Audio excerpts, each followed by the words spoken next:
Hey, what's going on? This is Kevin Hart, and right now you're watching Jalen and Jacoby.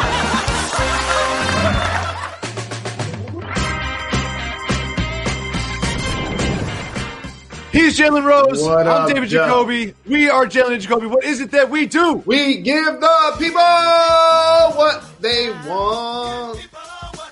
In the wake of the national unrest that has swept the globe in the past few days, you've seen a lot of corporations, a lot of companies, a lot of brands, and a lot of teams put out just statements about how they feel in their support of the fight for equality amongst humans. Well, the Knicks did not put out a statement, but James Dolan wrote an internal memo that was leaked, and here's what it said.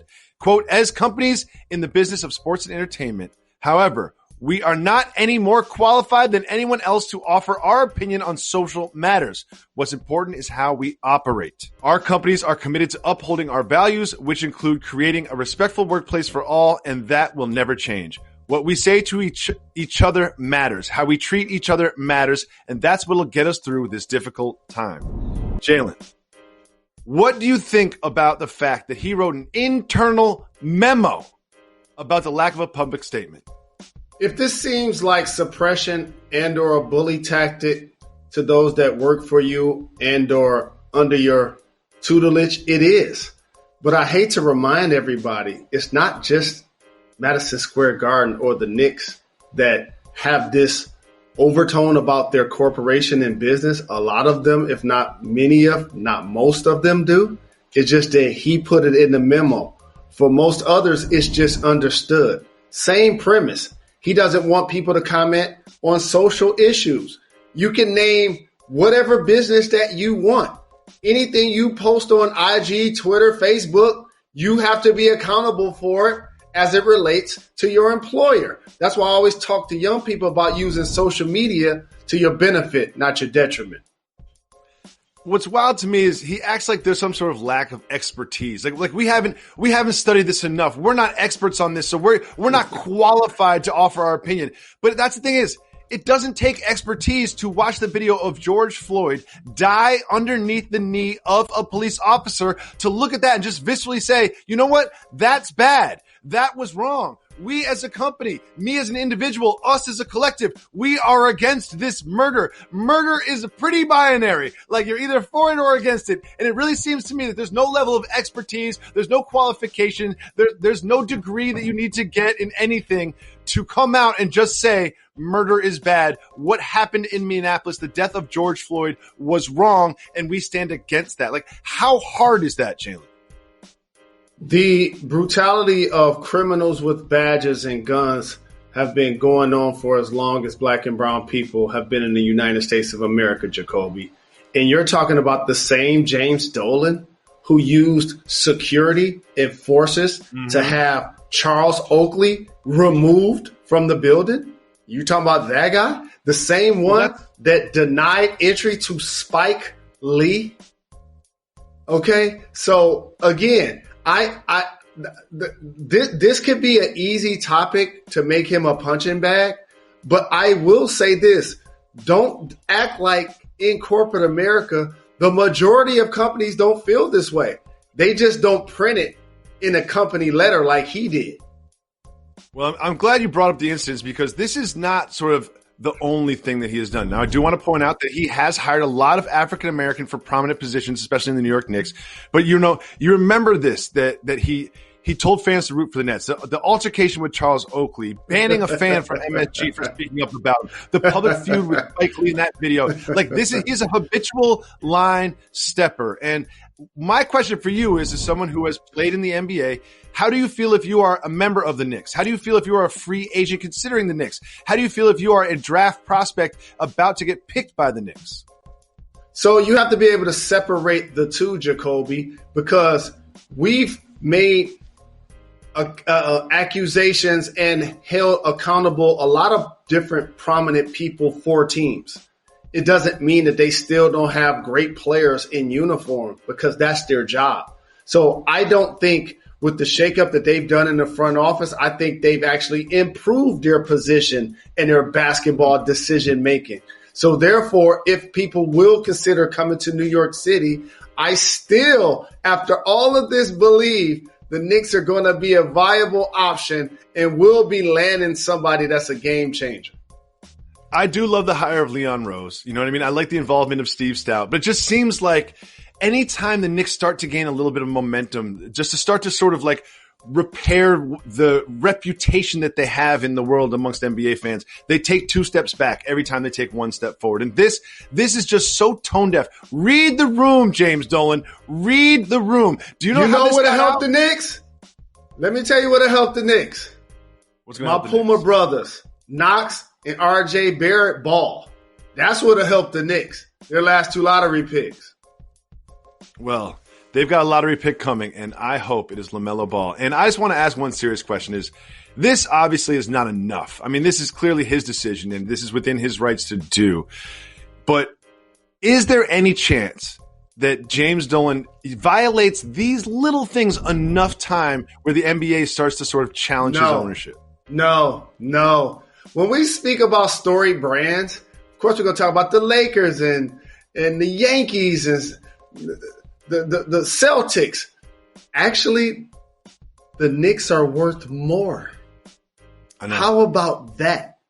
And with 2 championships that they won 40 plus years ago, the real estate in New York City, along with the power of the brands that play in that building, and his father owned the team.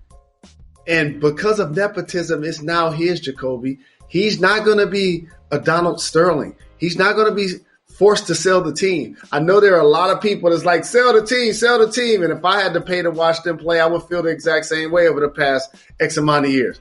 But not going to be able to do it. Why would you sell the team when the value increases it the way it does? You look at the Forbes list, the most valuable franchises. Not only are they at the top of the NBA, they're at the top of the NBA, and the gap keeps growing every single year. The value of that franchise grows and grows and grows. He is literally failing his way up the value of the franchise. It is depressing. And sort of like the way that he is so blind about this, and the fact that he can't speak out against what was clearly a brutal murder in the streets by a police officer in broad daylight on video. It reminded me of a story sort of like about my son that happened over the weekend that I wanted to share with you, Jalen, and get your opinion on this. He is your nephew as well. He, there were 2 remote controls, one for the TV, one for the cable. And he wanted to watch TV. He's a kid. He's 6 years old, right? And I turned on the television and I couldn't change the channel because I didn't have the cable remote. So he was watching the news. And what he saw was the George Floyd video.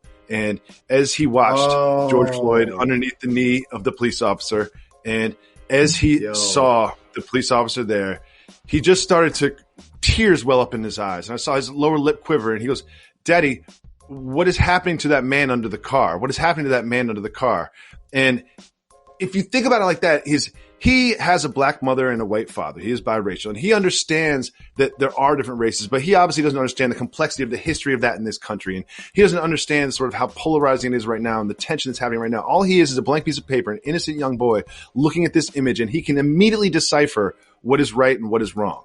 And I think about that when I look at James Dolan. Like, can you not just immediately decipher what is right and wrong? You know, like, can you not just speak out against this act, something that is so blatant that a 6-year-old boy can compute it and understand it into what is right and what is wrong?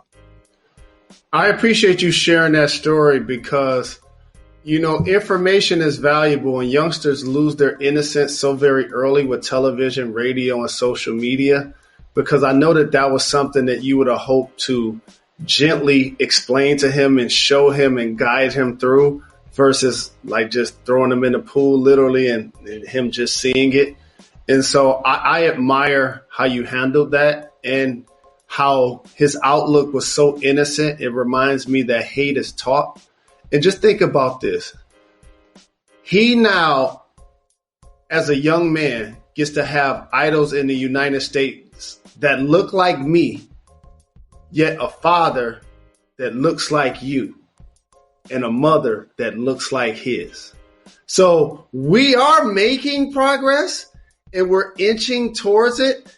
And I just want to encourage people, as somebody that's 47 years old, I saw a lot of progress happen, knowing that we have a long way to go. And that story just inspires me to acknowledge that, the marathon continues, as the late, great Nipsey Hussle would say. And it's also just a clear demonstration that hate is taught. Hate is not something that you are born with. Hate is taught. It is not something that is born within you. When we come back, we might have Major League Baseball sooner than we thought. It might happen this season. We'll give you the details right after this. Stay back. 2 minutes. We're back. Geico gets you access to licensed agents 24/7, which means that Geico is always there for you. If only everyone was always there for you, like your wife when you forget your keys at work. Hey, hon, you get my texts? I am looking for the spare house key. Maybe I can get through the window. Turns out the alarm works. Wow, it works fast. You should probably call me back. Geico, always there for you, with savings and 24/7 access to licensed agents.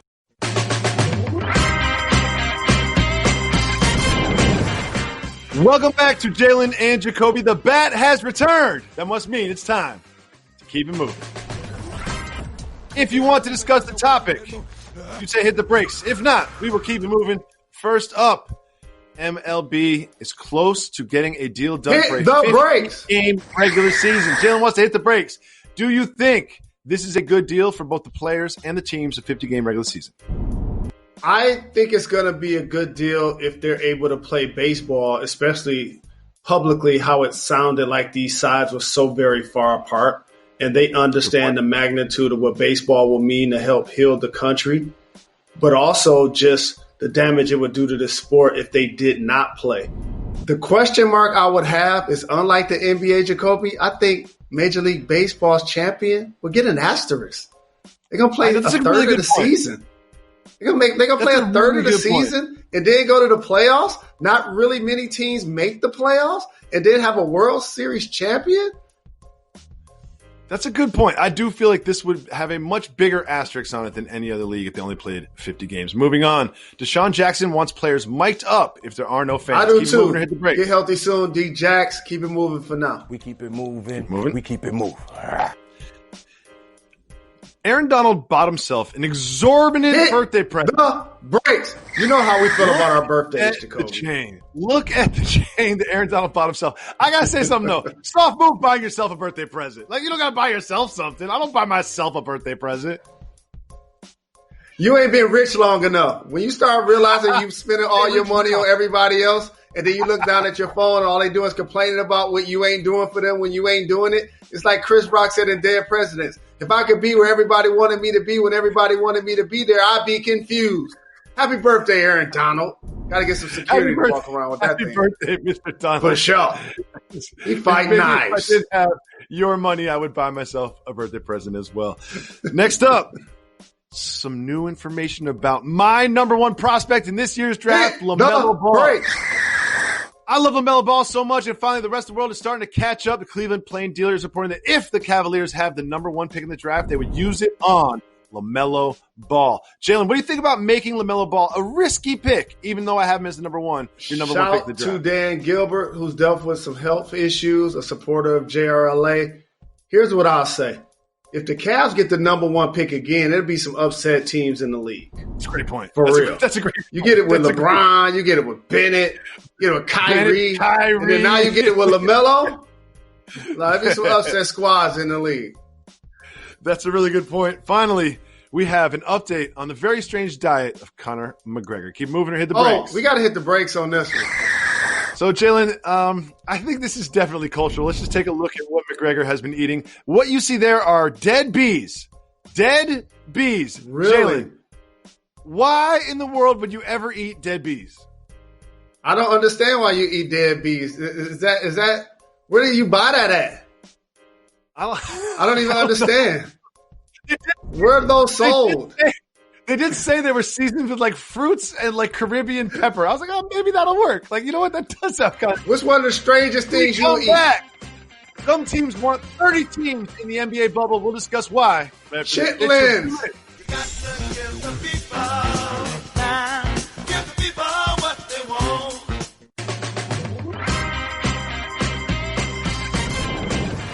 Welcome back to Jalen and Jacoby. Jalen, every day it seems more imminent that the NBA will return. It's just a matter of how. And we have reports from our guys, Lowe and Woj, that some small market teams are trying to get campaign for a 30-team start, every team in the bubble. Now, we did the research. Those teams sound like Charlotte, Cleveland, Detroit, Minnesota, San Antonio, Sacramento, Portland, teams like that are now outside the playoffs looking to go to the bubble. Why would they want to do that, Jalen? See, beyond the small market portion of this, all situations aren't created equal. If I have a young star that hasn't played in the playoffs, like Devin Booker or Trae Young, I want to play any basketball I can. If I have championship grizzled vets like the Golden State Warriors or the Nets, this season can't end fast enough. If you're Charlotte, you want your team to be playing just for relevancy and branding. And also, MJ got to show his face after the last dance. We'll just be looking at MJ sitting on the sideline. He just wants to ride the wave. Right. That's a really good point. That's a really good point, Jalen Rose. Before we go, of course, we want to recognize the passing of NBA legend Unseld, and, of course, condolences to his family. We'll be back tomorrow at 4 o'clock on ESPN. Make sure you subscribe to our podcast. We always put exclusive content on our podcast. Dan Levitard and Highly Questionable is next. Right after us.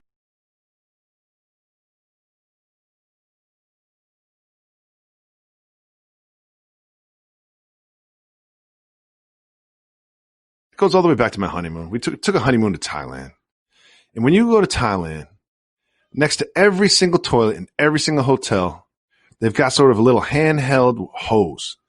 So you can clean yourself after a number two. It's everywhere. Whether you're spending $10 a night or $1,000 a night, it is required because that water is the best way to clean yourself after you use the bathroom. It was when me and my wife were there. We're like, why is this not in North America? Why have we gotten not that far? We are literally putting people into space last weekend. But for some reason, we do not properly clean ourselves after we use the bathroom. And one day, my wife took action. She got a Hello Tushy for our toilet, and I will never go back. If you know what Hello Tushy is, it's not a bidet. Because a bidet is something that they have in castles. A bidet is something they have in mansions. A bidet is something that normal people do not have. It is a bathroom luxury. It's basically a second toilet with a water that precisely has a stream to help yourself clean after you use the toilet. Hello Tushy puts bidet action inside your toilet. If you have a butthole, you need a Hello Tushy. And you can get them at HelloTushy.com. It's hard to believe that we go to the bathroom and most of us just wipe instead of wash, especially that part of your body. Don't you think that it deserves to be washed instead of wiped? If you clean your body with soap and water in the shower, why are you not using water to clean what is arguably the dirtiest part of your body? I know this is uncomfortable, but one thing we all have in common is pooping. One thing we all have in common is buttholes. And all y'all that don't have Hello Tushies, you have dirty buttholes. I can't believe I just said that, and I mean it. Because I have one. I actually have one. And what it does is it delivers a precise stream to clean. And not only that, it's got a couple knobs on it. And one of the knobs controls the intensity of the spray. Because sometimes some people need an intense spray, some people don't. Some people enjoy an intense spray, some people don't. They got a dial right there so you can dial it in. And here's the thing. It's not an appliance that you buy. It's just a small attachment that easily fits onto your toilet, that easily is installed. And here's the thing. It does it for just $79. It attaches to your existing toilet, requires no electricity or additional plumbing, and cuts toilet paper use by 80%. Because with Hello Tushy, you don't wipe it all. Even with the best two-ply, you just can't cut it when it comes to the hands-free poop experience. Listen, I have one, and you should have one too. Join us right now to have a clean butt with every flush. Go to HelloTushy.com/JJ and get 10% off. Again, HelloTushy.com/JJ. This is a special offer for our listeners. Go to HelloTushy.com/JJ. You get 10% off. Join me and the Tushy Gang. Go to HelloTushy.com/JJ. We always do podcast exclusive content, and sometimes when we do podcast exclusive content, we take people behind the curtain of the program. Now, Jalen cares so much about this show. Not about the actual show part, more about his background, his haircut, his outfit, and the intro. Now, those who have been following this podcast for a long time know that the intro has been a point of contention on this show ever since the very first program when Jalen just blurted out, got to get the people what they want when I was in the middle of a sentence. So there's been some discussions. We had a conference call. And they said, look, the show's so short that maybe we should cut down the intro. And when you heard that, you were on the call. You didn't say anything. But when you were on the call, what went through your heart and your mind? What went through my heart and mind is like any relationship, like any negotiation. First off, I had to be a realist and understand we're not doing 2 hours of radio anymore. We're not doing 30 minutes of late night TV. We're not only delivering a pod once a week. We're not even on ESPN2 for an hour or 30 minutes. We're actually on ESPN every day with a promo at 4 p.m. And since we have a limited time for content, it's a smart suggestion. You know what it's like, Jalen? You know the one thing I know about any relationship or negotiation, once you give that back, I already know all of the people that were talking about it before I joined the call and all of the emails that got sent, they never wanted to go back. Oh, that's a couple things I want to discuss. Number one, it's definitely like your shoulder surgery. Like, you know you need it. You just don't want to do it. Like, you know you're going to be better afterwards. You just don't want to do it. It's the same thing. Your shoulder's been bothering you for like 6 years. Dog. You know you need to get that cleaned up. Like, you know you do. I do. But you know it would make you better. Do. Like, I know this needs to happen. It is the right decision on paper, but I'm emotionally invested in the intro, you know? And one thing that you brought up that I wanted to bring up too is, you know that they had a conversation without us. And they're like, look, it makes sense that this intro is good. Like, on the cool check-in doesn't even mean anything. Half people don't even know what the reference is. And he says it in a way that I don't really even understand it. Like, I gotten some tweets over the years, like, what does Jalen even say? Like, we know this is the right thing to do, but it just feels like just another way that we sold out, you know? And I want to tell our podcast exclusive listeners that we'll never really sell out, but we'll kind of sell out sometimes. You know, you got to get on. If we get on to ESPN, we want more of you guys. We want more of you guys in the tent. We want to get a bigger tent. We want to build the brand a little bit. And sometimes you just got to make a shorter intro to get there. And also what I learned for mainstream consumption, to have a national corporate job at Disney, but yet still be able to talk about pop culture, rap, entertainment, current events, is you got to spoon feed them. Like, I can't come on here and give you X Clan. I can give you Chuck D. I can give you, you know, but I can't give you X Clan. You can feel X Clan. It'd be right. Minds would explode. They'd be like, that's just way too much. So you gotta spoon feed it a little bit, you know.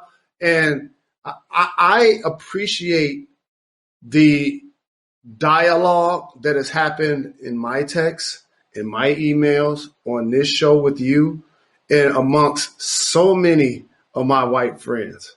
It's been refreshing for me because a lot of times we carry a burden and an anger that becomes a chip on our shoulder that we get so used to having it. It was almost like me not having a father. Like, I thought that was normal. Normal. That ain't normal. You see what I'm saying? And so we get used to carrying that burden and fighting that fight. But here's what I want to ask people. As you look back at history, when I look at 94 draft, some people feel like he should have wore that. It was the greatest thing ever. Some people feel like he shouldn't have worn it. It wasn't the greatest thing ever. When I see it, I just wish I had bread to get it tailored. That's all. That's the only thing I would have changed. Right? So as you look back at history, you can look at your fashion. You can look at your haircuts. You can look at people you dated. You can look at who you went to the prom with. You can look back at your history and see how you've grown in your own eyes when you look in the mirror currently. So what I want to ask our audience, and I appreciate you doing this on this show, my brother, is I'm going to recant off top. This is off wax. You and I both know that I didn't prepare to do this. But since we go ahead, let's go here. for the pod exclusive. Because we didn't have a pod since this incident happened, by the way, the last couple of days even. So ask yourself, how did you feel, especially if you're older than me, how did you feel when Tommy Smith and John Carlos raised a fist at the Summer Olympics? How did you feel when this picture behind me, the Ali Summit, he refused and ultimately got jailed because he didn't want to enlist? And people behind me like Lou Alcindor, a young buck, by the way, before he was Kareem Abdul-Jabbar, was always socially and politically conscious. Bill Russell, the ultimate champion. How did you feel about that if you were around? Be honest. Tell me, how did you feel? How did you feel when you heard about terms like reparations or affirmative action? How did you feel? And has that changed? From a sports context, how did you feel when players were told just shut up and be happy you got a scholarship? Y'all shouldn't be getting paid off y'all name, image, and likeness. You know, y'all should, if that was me, you know, my parents got to pay for me to go to school. How did you feel? Let's graduate. How did you feel when the Rodney King beating happened? In Detroit, we have Malice Green. Same thing. How did you feel when NWA said screw the police? Did you understand what they were saying? When Ice-T made Cop Killer, did you understand and comprehend what they were saying, America? Did you know? Okay, let me go early 2000s. Multiple killings of unarmed black and brown people. But here's what changed. We didn't have Martin. How did you feel about him? Oh, that's right. The last year of Martin Luther King's life, David Jacoby, he was listed as the number one most hated person in the United States of America. Martin Luther King doing peaceful protests. How did you feel about Martin? How did you feel about Malcolm? What did you think when the Black Panthers in Oakland were following around police officers as they did stops and they stood social distancing and made sure that the person that got stopped didn't get shot or killed by the cops? How did people feel when that happened? How did you feel when you saw the video of those white individuals in Michigan storming the state capitol with weapons in tow because they were unhappy that what they consider essential businesses were not open? Did they get? How did you feel when Colin Kaepernick took a knee? Did you say amongst your friends, you know, he shouldn't do that at work? That's where it's most visible. If you're going to get people's attention, you got to make other people uncomfortable. And how about we graduate that to the image in Minnesota that mirrors Colin Kaepernick's? How about that? How about Jalen, that? I want to share something with you because I feel like, much like the Kaepernick saga, remember when it got away from social injustice and police brutality and it turned more to supporting the troops and patriotism and polarizing? And I feel like let's not let that happen here, because this is about police brutality, police reform, and the death of George Floyd and 3 officers that were involved in that incident that have still not been charged, right? And I was listening to the Daily podcast, and they told a story that I found really interesting. That's a really good example of how police behavior is protected. In 2010 in Minneapolis, a gentleman by the name of David Cornelius Smith, I do not know his race. I imagine he is black. He was held down in Minneapolis 10 years ago, held down with a knee to his neck for 4 minutes. Obviously, the same officer, Derek Chauvin, was not involved in this incident, needs to be said. He passed away. Same town, same exact thing, 4 minutes, passed away. Internal affairs investigated. Police officers were cleared. As far as I know, there's no cell phone video of David Cornelius Smith in this incident back in 2010. And something tells me that that's the difference between George Floyd and David Cornelius Smith. Like if this video doesn't come out, if this doesn't become a national story, it goes back to the same old blue wall, police protecting their own internal affairs, works in the same office, in the same department as the officers that did this. And it just all gets swept under the rug and no one is brought to justice. And it just goes to show you that this isn't the first time that this has happened in that city. And when this has happened before in that city, justice was not served. I found that fascinating. I'm glad you went there because, as I was mentioning, the greatest thing to happen to our civil liberties and rights since Martin Luther King and Malcolm X, so many great freedom fighters in between. I am not going to start trying to name because I'm going to leave some off. But I respect all of the freedom fighters, each and every one of them. But the greatest thing that has happened to our movement to see our pain has been cell phone video and cameras. Mm-hmm. Because like Chuck D said, that makes the revolution televised. You know why Rodney King was such a big deal? Because it was videotaped even back then. And you gotta remember how you videotape something like that. You have to have like a camcorder. Like if Rodney King isn't on video, there are thousands, if not millions of Rodney Kings out there that had the same experience around this country, but it just wasn't videotaped. Guess what? Rodney King's was. Look at you. So here's what I don't want to have happen. 98% of the protests have been peaceful. And of course, you're going to have those trying to hijack any movement. When there's chaos, when there's anger, there's pain, there's a lack of leadership from the most powerful office in the land, there's going to be anarchy. And so, Jacoby, I need some therapy to say this into this microphone because I've been waiting on this point, but I haven't said it yet to anybody.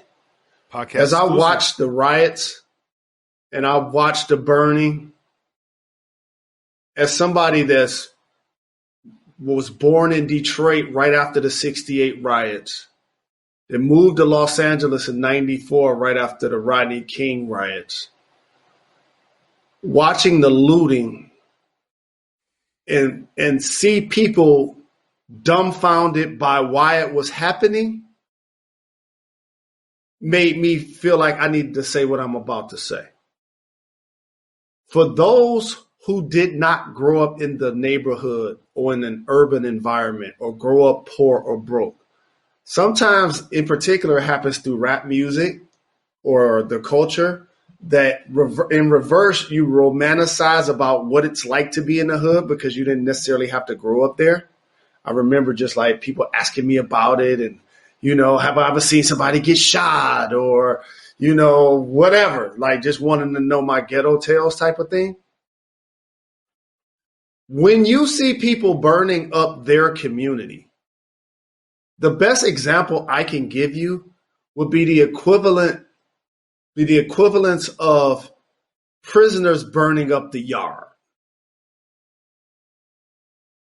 In their minds, we're imprisoned, we have no rights, and here's the more important thing. We don't own anything.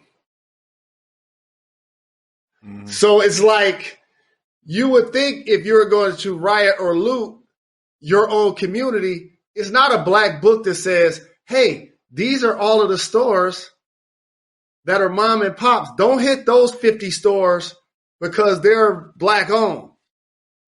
We're going to tear all this up till y'all get it, until y'all start listening. And whether it's Ferguson, if I wanted to name riots around the country, I probably could get to 100 before you stop me.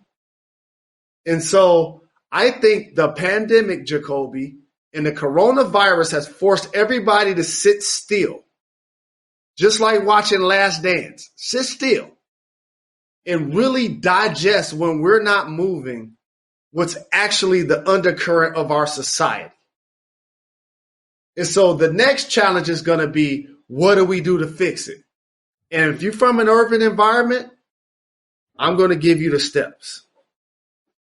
Number one, say and be the change you want to see.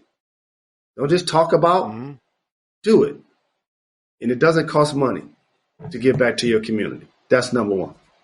Number two, vote. And I'm not just talking about the highest office in the land. Well, we definitely got to vote. Definitely got to vote.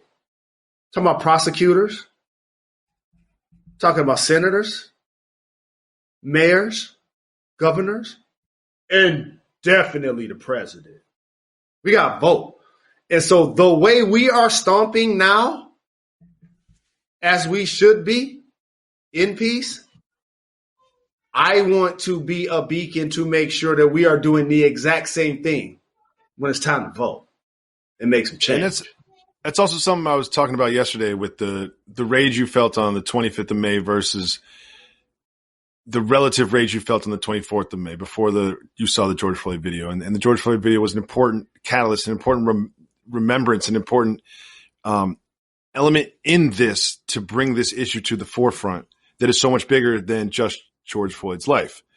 And one of the things you can do moving forward is one of the things I heard today is they're actually sort of pulling away some of the National Guard presence in Minneapolis, and which is sort of a sign, and who knows where it's going to go from here, because we know that everything is uncertain when it comes to coronavirus and this national unrest. But it's a sign that things are calming down somewhat, and that the protests will get smaller and eventually they'll go away. And sort of to echo what you are saying is, just because the protests go away, just because it's not in your timeline, just because it's not in the nightly news, doesn't mean that these issues are less important, and doesn't mean that you need to dedicate less energy into fixing them. And you gave a great list of how you can participate.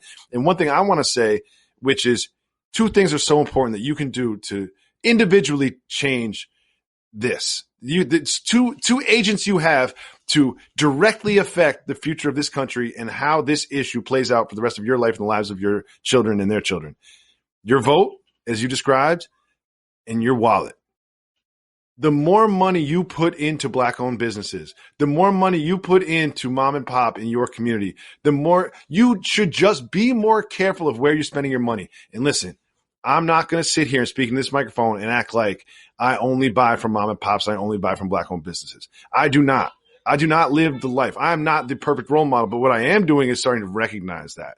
And what I am doing is starting to change myself. I don't have a time machine. I can't revert 10 years and then change all of my practices from then. But I can change right now and moving forward, pay more attention to that and divert more of my income back into this community that is oppressed. And I think that me and my wife have spoken about this a lot, especially in the last weekend, of ways that we can do that. And I encourage you to do the same. That's well said. And I just want to extend a level of encouragement to those who understand that we've come so far, yet realize that we have so far to go, and be inspired, because the ability to mobilize, and they're just more Black and brown people that live in the suburbs now. They're more mixed families. There are more white kids who have Black role models. There are more Black kids that have white dads. And so our country is becoming that melting pot where you see various people standing together in the name of justice. And if you look back at the footage from the 60s when they were marching, it started to change, and I want to give props to all of the whites who joined in the movement then and risked their reputations, their jobs, and their lives and their health. I'm seeing segments of that now happening, and that is progress. Absolutely. And, one thing I want to say to you is, like, I'm in the middle of New York City, and it seems like there's different phases to the protest. Oh, Jalen got the finger up. He got to say something. Uh-oh. Jalen got One to more say thing, something. but let me tell you why I ain't seeing progress with the police force. So let me get this right. Instead of arresting 4 people who were complicit in murdering one man, while 40 million people are unemployed, you will arrest over 5,000 Americans, put them on a curfew, create basically a martial law where you're bringing in troops on troops on troops into cities and having tanks and machine weaponry up and down the streets and rubber bullets and tear gas being fired because you don't want to hold 4 cops accountable for murdering somebody in cold blood? That ain't changed. The laws that govern the officers have not changed. That has not changed. Disappointed. That has not changed. No. And I think that we need to remember. We pay their salary and we pay for their attorney and we pay their attorney fees. We need to remember that this is ultimately at its core about police reform. And pensions.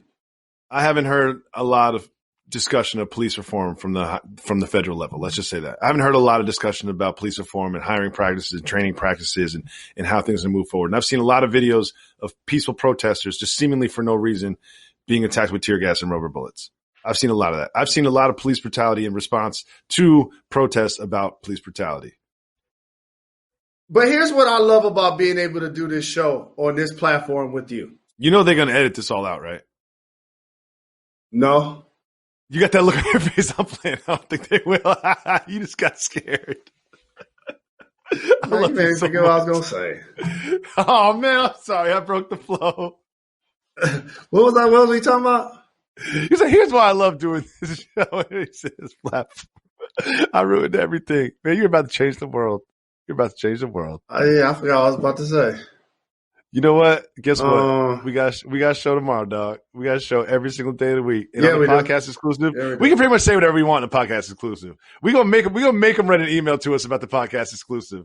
Because if we keep going, we're gonna get one. And let's keep going until we get one, Jay. I'm ready. The podcast. Let's do it. 10 more years, we might get one. No holds bar. No holds bar. Thank you so much for listening again. I want to make sure that everyone's listening to Bomani Jones' podcast. He's a friend of the show. Meet a Coms podcast, a friend of the show, The Daily, The Right Time with Bomani Jones. And, you know, there's a lot of chaos and protests, both peaceful and not peaceful. And there's clashes between different factions, not just police, just all over the globe. So wherever you are, stay home, stay safe, protect your home, take care of your chicken. We'll be back tomorrow. We're not done. We're not done. We're not done.